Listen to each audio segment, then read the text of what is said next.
आज तो गर्मी ने वाकई थका दिया है। क्यों ना हम सब छत पर चलें? वहाँ हवा भी होगी। हाँ चलो चलते हैं। चलो भाई, सब मिलकर जल्दी सामान उठाओ। मैं भी मदद कर रहा हूँ।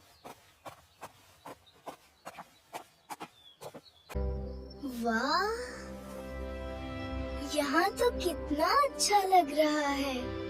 हाँ, सुकून ही सुकून है बैठ।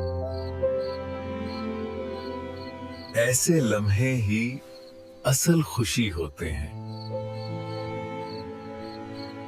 अम्मी,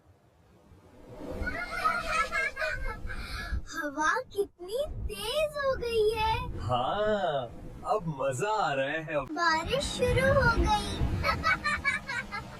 चलो जल्दी सामान समेटो। जल्दी करो बच्चों, भीग जाएंगे। जी अम्मी।